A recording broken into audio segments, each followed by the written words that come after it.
ታዲያስ አዲስ የመጀመሪያ ወሬያችን ቀደም ብለናል ተወዳጅ የኪነ ጥበብ ሰው ነው በጣም በርካታ የሚገርሙ ዜማዎችን ግጥሞችን የሰራ ነው ባሳለፍነው ሳምንት የተለየ ክብር ተደርጎለታል ካሁን በፊት ኢትዮጵያን በነበረበት ወቅት የክብር ዶክትሬት አግኝቷል የሰራቸው ዜማዎች ዘመን ተሻጋሪዎች ናቸው ኑሮ በእስራኤል ነውና ወደ ተወዳጁ የኪነ ጥበብ ሰው አቤ መለሰ ጋር ደውል አድርጌያለሁ ደስ ይላል አቤ እንደምን አመሸ ሳይፍሻ እንደምን ሰላም ነው ወይ ባልደረቦች በሙሉ የሬዲዮ ባልደረቦች በሙሉ እንዴት ናችሁ ሰላም ናችሁ ወይ ሰላም ነን እያሉ ነው እንዴት ነህ እንኳን ደስ አለህ ብለናል እንኳን አብሮ ደስ አለን ለነገሩ ሽልማት ላንተ አዲስ አይደለም ከዚህም በላይ ይገባሃል ግን ባሳለፍነው ሳምንት እዛው እስራኤል ላይ የተለየ ክብር እንዳገኘህ አይተናል ሰምተናል እስኪ ስለ ጉዳዩ ትንሽ እንድትነግረኝ ነበር የደወልኩልህ ከመሸ አዎ እንግዲህ እንትኑን ፕሮግራሙን ያዘጋጁልኝ እስራኤል ሀገር ውስጥ የሚታወቅ ድርጅት ነው የቲያትሮን ኮንፌዴሬሲያ የሚሏቸው ናቸው ካላባሽዎት የለሱነት በብራይል ስለ ኮንፌዴሬሽን በሚለው አይነት ስሜት መሰለኝ ቲያትር ኮንፌዴሬሽን ባይት ወይ ቤት ማለት ነው እና እነሱ ናቸው እነሱ ደግሞ በጣም የታወቁ ድርጅት ነው የተለያዩ ትላልቅ ሙዚቀኞችን ካለም አካባቢም ከነ ማህሙድን አስቴርን አስመጥተዋል በእንትን ደረጃ በትደረጃ አዘጋጅተው ብዙ ሰው ይገጫዋል እዚህም ሀገር ያሉትን አርቲስቶች የገበዙ የጃዝ ምናምን ሁሉ ያዘጋጃሉ እና እነሱ ናቸው እንግዲህ በሙዚቃ ህይወት ውስጥ ያሉ ድርጅት ነው እነሱ ናቸው ያው ሰምቶ ነው እንግዲህ እኔ ብዙ ሰው አያውቅም እኔ እዚህ ሀገር ኖሬንም እንደዚህ አይነት ስም እንዳለኝ ወይም ደግሞ ብዙ ስራ እንደሰራው ብዙዎች አያውቁም ግን አሁን ግን በጣም እየተሰማ ከአመት በኋላ እና ፈልገው አገኙኝና እኛ እናቅም ነበር እዚህ ሀገር መኖርክን ሰምተን ነው እና ስናይ ደግሞ ዩቲዩብ ላይ ገብተን ስናይ የተለያየ ቦታ ላይ ስናይ እንዲህ ብዙ ነገር አገኘን በአጋጣሚ ደግሞ እዚህ የልጇ ጓደኛ ተስፋዬ ቢሻው ይባላል እሱ ደግሞ ጋዜጠኛ ነው እሱ ደግሞ ሮቶን ነው አምናን ኦኬ አልኳቸውና እውቅና እንፈልጋለን እሺ አልኳቸው ወደፊቱ ምን ማድረግ ትፈልጋለህ ምንድን አደረግ ልትፈልጋለህ ምናምን የራስን ነገር ነውባቸውና ቀቆረጥን እና ያ ፕሮግራም እናዘጋጅልሃለን አንድ ያንተ የሆነ የቅርብ ድምፃዊ እዚህ እንዲመጣም ትፈልጋለህ በእንግድነት ሁለት ወይ አንድ እና የትራንስፖርቱንና የአራከን የሆቴል ሁሉም ነገር እንትን ችለን እናደርግልናለን ይሻልኳቸው ከዛ እነሱ ኤፍሬም ታምናሉኝ እኔ መኩት በኤፕሶነስ በመታችን ደስኩልኛል ምናምን አልኩኝ ከዛ ወላ አሳስ ላይ መሰለኝ ፕሮግራሙ የተዘጋጀው አሁን ያለው ታሳስ ማለት ነው ከ2006 ታሳስ ኢትዮጵያ ጃንዋሪ ኢትዮጵያ ታሳስ መሆኑ ነው እዛ ላይ ነበር ፕሮግራሙ የሚሆነው ያነጋገሩኝ ከታሳስ 6 ወር በፊት አመት ይዛሬ አመት አካባቢ መስለኝ ያነጋገሩኝ እና ፍሬም እንዲመጣ እና እኔ አንድ ሰው ይልማን እንድትጨምሩልኝ የሚል ሀሳብ ነበረኝ የሚቻል ከሆነ ደግሞ በግሌ እንደምን ብዬ ሁለት ሰዎች ጸጋይ ደቦጭና ሞጂን እንዲመጡልኝ በጣም እንትን ነበረኝ እና ከዛ በእንግድነት ኤፍሬም ታምሩ እንዲመጣ ተብሎ ፕሮግራሙ ከተያዘ በኋላ መጀመሪያ ምን ሰማን ኤፍሬም ታምሩ ከታሳስ በፊት ይመጣል አግኝቼዋለሁ ነኝ የተቀበልና ተበላሸ ማለት ነው ሁለቴ ማምጣትና እንትን ማለት እና እዚህ ሰዎች ስለኖሩ ባባ ቢመጣ ደግሞ ኮንሰርት ደግሞ አስብ ነበር እኛ ራሳችን ብናስረው ሌሎችን ቢያሰሩት ምናምን ነበር ሀሳባቸው እዚህ በእንግድነት ከመጣ በኋላ ነገሮቹ አሁን እያደረጉ መጡና እንዴት ይሁን በላይ ነዋይ ይሁን ሲሉ ነዋይ በጣም ወደው ወልድሜ ነው እና ነዋይም ይሁን ባይ ቢመጣልኝ ሰዎች ብትፈቅዱልኝ እና የተወሰኑን እናንተ ሼር እንትን ካደረጋችሁ እኔ ደግሞ ቤታችን ምዝባቸው ወይም ደግሞ ትኬቱን ችዬ ምናምን ብዬ በቃ እነዚህ የምልህን ሰዎች ደንቢል ምሽን እንደው ጸጋይ ደቦጭንና ሞጂየን እንደው በቃ ከጎኔ ቢሆኑ ከበለጠም ይሆናል የሚል እንትን ነበረኝ እና በስፋት ነበረ በጣም የታሰበው ከዛ በኋላ ያው ፊልም መጣ ያገኘሁት ሸኝን ምናምን ከዛ ነገሮቹ ሲል ጦርነት መጣ በቃ ነገሮቹ የተበላሽ መጣና ምንድነው ከጀመርነው ላይ ቀር ዝም ብለን በእንትን መውረድ የለበትም እና ቆረጥ አድርገን እናድርገው ሲሉኝ እሺ እንደፈለጋችሁ አልኳቸው እና እዚህ አገር ባሉ ሙዚቀኞች ያሉ ሙያተኞች ናቸው በአብዛኛው የሚጋብዙት በአማርኛ ሙዚቃ የሚሰሩ በዕብራይስጥም የሚሰሩ ሀበሾች ሆነው የዕብራይስጥ ሙዚቃ የሚዘፍኑ ሌሎችም እንደዚህ ሆነው እነሱ ተባስ አንድ ላይ ጥሩ ምሽት አዘጋጁልኝ። እኔም ደስ ብሎኝ ልጆቼንም ጠራው፣ የተወሰኑ ልጆች መጡልኝ፣ እህቶቼን ምናምን ተሰባስበን ደስ የሚል ፕሮግራም ነበረ። ጥሩ ምሽት ነበር። በጣም ደስ ይላል። እግዚአብሔር በዜማ ብቻ ሳይሆን በልጅም ባርኮሃል። 12 ልጆች አሉ አብዬ? አንተ 9 ላይ ነው መሰለኝ አንተ ያወቀው። ሳቢ መጥቶ አሁን እኮ አዲስ ልጅ ወልደዋል ስለወደ በአንድ ሱኩላ ይታል። አዎ 9ኛ ልጅ በኋላ አስደረስኩኝ። ከዛ ስላት አሁን ደግሞ ቅርቡ 9 ወር ይሆናታል ደግሞ 12ኛዋን። ዋው! አሁን በአዲሱ ኩላሊት ስንት ልጅ ማለት ነው አጠቃላይ? 4 ልጅ። ዋው! ያንተ ካለች እኮ በቃ ሳሚ አሁንም እኮ ወለደ አዲስ ልጅ ወለደ ነው አሁን በአዲሱ ኩላሊት። አዲስ ደስ ይላል በጣም። ሌላ የሰማሁት እውነት እግዚአብሔር የተመሰገነ ይሁን እንዴ። ሌላው የሰማሁት በጣም ደስ ያለኝ ከልጆች መሃል አንዱ አቀንቃኝ ሆኗል። አዎ በዚህ በመድረክ ላይ ዘፍኗል። ሙሴ በጣም ጥሩ ድምፅ አለው። እንደውም እዚህ ላይ ትንሽ ሞኒተሩ ድምፅ እንትን አድርጎት ነው እንጂ በቃ ፐርሶናሊ በጣም በቃ የምትወደው ከሙሉቀን አፍ የወጣ ሰው ነው። ሙሉቀን መለሰ ዘፈኑ ሲዘፍኑበት እና ያይና የሚል ሰው ነው እና ሁለት ዘፈን አንተ ዘፈን ይስተን ብዬ ላኩበት። ሙሌ ያው ወዳጄ ነው። በጣም ነበር ከሞቱ በፊት 4 ወር 5 ወር እንጂ አልተነጋገርንም። በጣም ነበር የምንደውለው በየ3 ወሩ እና በሽምግልና ላኩበት። እንደዚህ ሙሌ ይስተን ጊዜ እስኪ ድምፁን የላኩ እንደምጨምላቃናት ተነሳ ጥፍኔ ምናምን ስለገሩ ከዛ ግድ የለም ላክለት የላኩለት ልክ ሰምቶ እንደ ጀማሪ ጥሩ ነው ምናምን ብሎ ሙሉቅ እንዲህ ካለ በቃ ጥሩ ድምፅ አለው። ብዬ አለ ሌሎችም አሉ ጥሩ ድምፅ ያላቸው ልጆች አሉ። እንደዚህ መድረክ ላይ ወጡ ልጆች ሴቶችም አሉ። ብዙ ልጆች በሙዚቃ እንትን ናቸው። አሁን እዚህ 4ኛው ልጅ ማለት የመጀመሪያው እንግዲህ በአዲሱ ኩላሊት ያልከው ልጅ ማለት ነው። አሁን 10 ዓመቱ ነው። ኪቦርድ ይጫወታል። የሚገርም ነገር በጣም ኃይለኛ ኪቦርድ ነው። ሙዚቃ ትምህርት ቤት ሁሉ አስገብቼዋለሁ በዚህ ድግሞ በጣም ከቤት ውስጥ በቃ ሳሎን ውስጥ እንትና አስቀምጬለታለሁ ፒያኖ። በቃ ከትምህርት ቤት ተመልሶ የተወሰዓት አለው ያችን የዕብራይስጥ ያው የእነሱ ዘፈን እየሰማ በግራ እጁ በቃ በግራና በቀኝ ኮርዶች ምናምን ሲሰራ ነው የሚለው። ጎበዝ ልጅ ነው በጣም እና ልጆቼ በአብዛኛው ወደ ሙዚቃ ናቸው በአብዛኞቹ። እንዴ ባይሆኑ ነው የሚገርመው ይሄን ሁሉ ምክንያቱም ስለ አባታቸው ግን በቃ ምክንያቱም በጣም የሚገርሙ አበበ መለሰ ማለት ምን ያልሰራ አሁን ናይት ክለብ እኮ እዚህ ብትወጣ እንዳለ ያንተ ዜማ እኮ ነው ሰው የሚሰማው የሚጨፍረው የሚደሰተው። ምናልባት የእስራኤሉን አላውቅም መረጃው አለ አቤ? እሰማለሁ አለው ብዙ ጊዜ ቲክቶክ አካውንት የለኝም ግን ቲክቶክ እንትኑ ስላኝ አፕሊኬሽኑ ሳሪት ያንዳንዴ ስገባ አዎ የኛን ዘፈን የፍሬምን የናመልማልን አረጋኝ ነዋይን ከሌድን በቅስግሽ ነሳ ሰማት በደንብ ያለው በቃ የድሮን ነው የሚጫወቱት እና ምናልባትም እንደው ያቺ ያሳለፍናት ያቺ መጥፎ ጊዜ በቃ በቃ በእንትን ነው የምትከለው በሚል እንትን ነው የማስበው። ገብቶሃል? እኛ ተሰቃይተናል በጣም እውነቴን ለመናገር አንተም ታውቃለህ።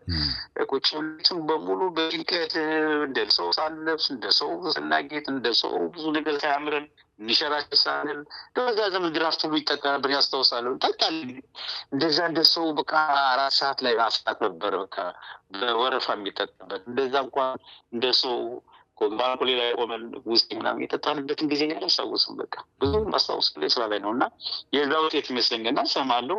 እስራኤል ሀገርም በዚህ ክለቦች ድሮ ግን የራሴ ክለብ ዘፍን ነበረ በቃ እንደ በፊት ከ15 ዓመት በፊት። አሁን ያሉት ክለቦች በቃ እንደዛው እንደ ኢትዮጵያ የሮሃባን ዘመን የኛን ዘመን እነ ኤፍሬም እነ ማህሙድ እንዲጋስትለኝ በቃ እሱ ነው የሚዘፈነው እዚህ ሀገር እና በጣም አንድ አይነት ነው ምልክ። አሁን ናዳ ያለው እንትን የሀበሻው እንትን በሙዚቃ ላይ ያለው ስሜት አውሮፓ ያለው አውስትራሊያ አሜሪካ ከሁሉም እስራኤል ሀገር ልክ የኢትዮጵያዊነት ስሜት ነው ያለው። ሁሉ ፍቅሩም የኢትዮጵያ ፍቅር ናቸው። ሀገራቸውን የሚወዱላቸው ተጠራ እንደምድ ነው የሚያደርጋቸው። አንዱ በቃ ዘፍኖ ኢትዮጵያ ካለ ልስና ኢትዮጵያዊነት በጣም ኃይለኛ ነው። ያው ዞሮ ተከትሎ ይሄዳል በሄድክበት ቦታ ሁሉ። አንድ አድማጭ ምን ብለዋል? የ80ዎቹና የ90ዎቹ የኢትዮጵያ ሙዚቃ አባት ብለዋል። ረጅም ዕድሜ ከጤንነት ጋር እመኝልሃለሁ አበበ መለሰ፣ እንወዳሃለን ተብለሃል። በጣም አመሰግናለሁ። ቴንኪው በልልኝ። እግዚአብሔር ይስጥልኝ። እግዚአብሔር ያክብርልኝ በልልኝ በጣም። ስለዚህ እንዴት ነው አዳዲስ ዜማዎችን ለልጅህ ለሙሴ የመስጠት ሀሳብ አለ ወይንስ ምንድን ነው? ያቤ ኦፍኮርስ እንዴ አይቀርም ወደ 10 ምናምን ዜማዎች ላይ ደርሰናል። ግጥሞች ግማሽ ግማሽ ሰርተዋል። እንዲያውም አሁን ሙዚቃ አሬንጅመንት እንደው እንዲቀልኝ ዳዊትንም ደውዬ ጆዋኒንም አንደው ኢትዮጵያ መተን ድንቅስ እናንትን እንድንል እና አሁን እንዳቀልላችሁ ብዬ የአሬንጅመንቱን እየሰራሁ ነው። ዜማዎች አልቀዋል። በጣም ብዙ ነገር ሄደናል። ወደ ሙሉ አልበም ነው። እንደውም ከነጠላ ዜማ እንዳልኩ እኮ ሙሉ ቀን እንዳስፈቅደን ኤልያስ ጋር ሰርተናል እኮ 2 ዘፈን አለ ኤልያስ ጋር የሰራ ነው። እንደገና ደግሞ ማነው ጳውሎስ አቤልስ ጋር አንድ ዘፈን ሰርተናል። 2 ዘፈኖች አዘጋጅተናል። ግን አይ እኔ በሙሉ አልበም ቦታ ያሻለኛል የሚል ስለነበረውና ምናልባት ሀሳቡን ከቀየረ ደግሞ በቅርቡ የሆነ ነጠላ ዘፈን በቃ በክሊፕ መልክ ምናምን 1-2 ዘፈን እንደቃለም ብዬ ገምታለሁ። እንግዲህ እና የደረሰው ኦልሬዲ የቀረበ ነገር ነው የሙሴ ስራዎች። ያው እንግዲህ ለልጅህ ደግሞ ፕሮዲውሰር ሆነ በዜማም አጠቃላይ ስራውን ተናፍቀሃል በጣምና በልጅ መመለስ ደግሞ የተለየ ሌላ ስሜት ይሰጣል ብዬ አስባለሁ። ማለት እስከዛሬ ስትሰራው ከነበረው ሙዚቃ ይሄ የተለየ ስሜት የሚሰጥ ይመስለኛል። ድርብም ነው የሚሆነው። በጣም እንጂ ማለት እኔ ልጅ የተለየ ስራ አጠብቁ ማለት ከሁሉም ከዚህ ሲሰራቸው ከነበሩት አይነት ውጭ አይደለም። ግን የተለየ እንዳልከው የሚያደርገው ምንድነው ልጄን ከስጋ ወደ ስጋ ከመንፈስ ወደ መንፈስ ነው። ገብቶሃል? አሁን እኔ ሁሌ እንደምናገረው ተደረጋግጠህ ተከታተለኝ እንደሆነ እውነተኛውም ነገር ነው የምነግርህ። እንትኑን ጥበቡን የምቀበለው እኔ ከእግዚአብሔር ነው የምለው ነውም ደግሞ የሚወደድ እኔ ከእግዚአብሔር ነው እና መንፈሳዊ ንፍ አለው እና ስራ በምስራበት ዘመን ላይ በጣም ከባድ መመሰጥ ውስጥ ሆኜ ነበረ። ብዙ ነገሮች ጋር አቮይድ አድርጌ ራሴን ርቄ ከባለቤቴም ርቀን በጣም የሚያሳዝን እንትን ነበረኝ እና ያ ምንድነው ከእግዚአብሔር የመጣ ነው ብዬ ነው ገምተው እና ያ መንፈስ ነው እና እኔ ላይ ያለው መንፈስ ከእግዚአብሔር የመጣው መንፈስ እኔ ላይ አድሮ ከዛ ደግሞ አሁን ደግሞ ለልዬ በመንፈስም በስጋም የተላለፈ ነገር ሲሆን ምን ስሜት ይኖራል ብለህ ስትገምተው ትንሽ ለየት ያደርገዋል። እንዳልከው ነው የሚሆነው እንጂ የዜማዎቹ ኃይለኛነቱ የዝቅተኛነት ብዙ አይታይም። ከድሮ የተለየ አይደለም። ያው የኔ ስታይል ወይ ደግሞ ያው በዛ ዘመን ያለ ስታይል ነው። እሱ ደግሞ የኛ ዘመን በጣም ሙሉቀንን አድናቂ ነው። ይዘው ሙሉቀንና ኤፍሬም ይወዳል። ያው ከነሱ ስታይል ውጭ አይደለም። በዛ አይነት ስሜት ነው የተዘጋጁ ስራዎቹ። ዘመን አድናቂ ነው እሱ ራሱ ወጣትም ቢሆን በዛ ስሜት የተሰራ ነው። እንግዲህ ስራዎች እንደዛ የተሰሩ ናቸው።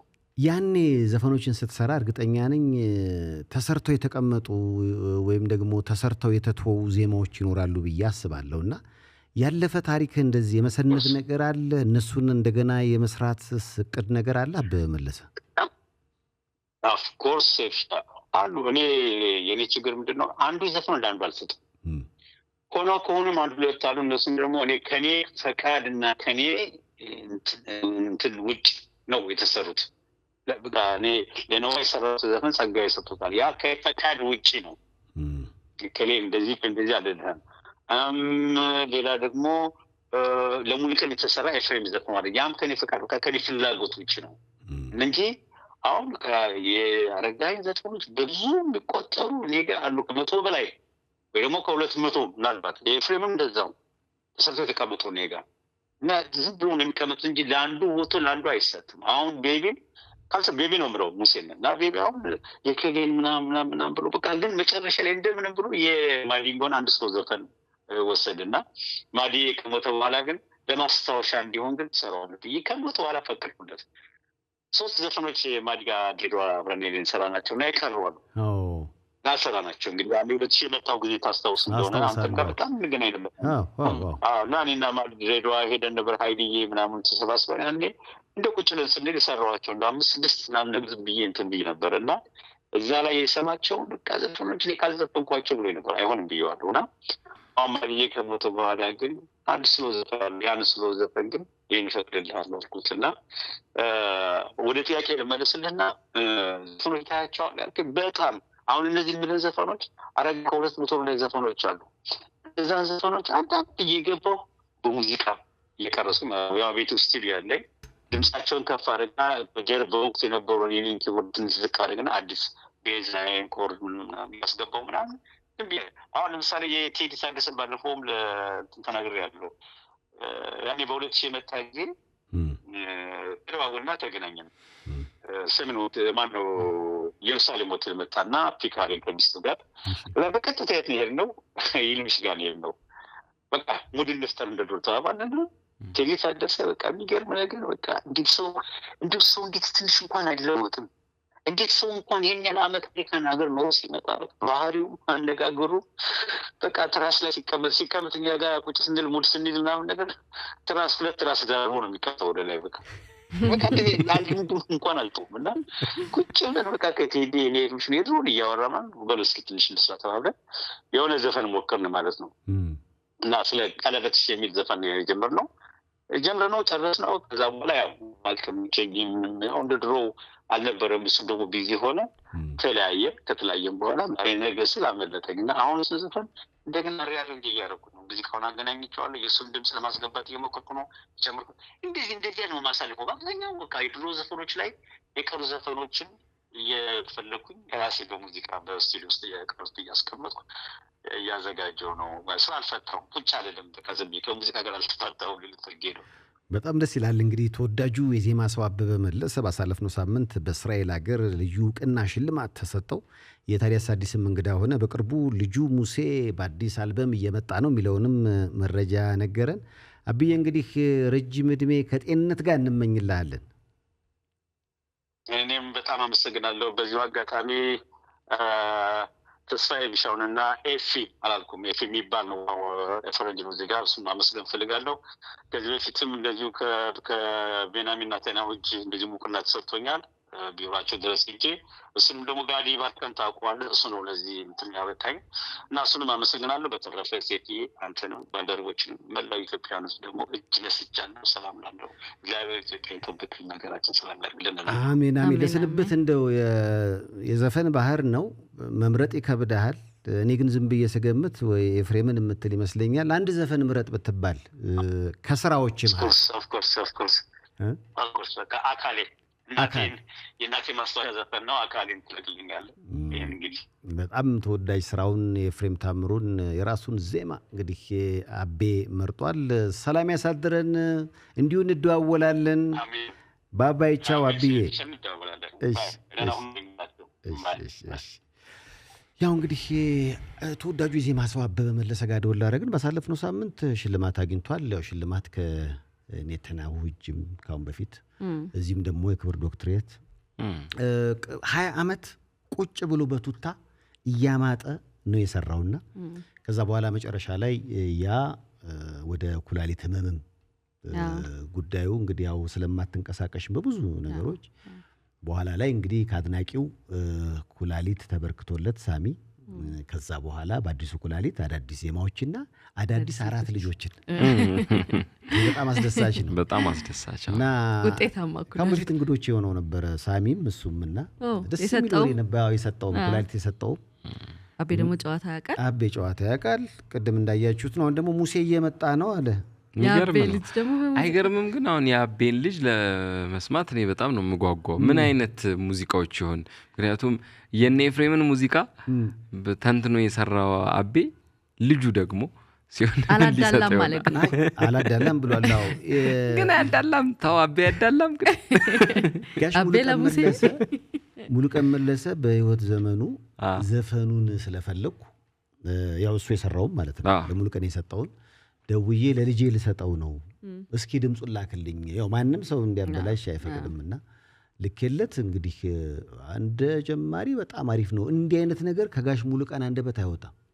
ብዙ ጊዜ በነገሮችን ለማድነቅ ጋሽ ሙሉቀን ነፍሱን ይማረውና ሩቅ ጊዜ የሚወስድ አዎ። እና የዛን ያህል እንግዲህ ጋሽ ሙሉቀን እውቅና ከሰጠው ሙሴ አሪፍ አቀንቃኝ ነው ማለት ጋሽ ሙሌ ከሰጠው ተከትለን ጋሽ ሙሌ ታዲያስ አዲስ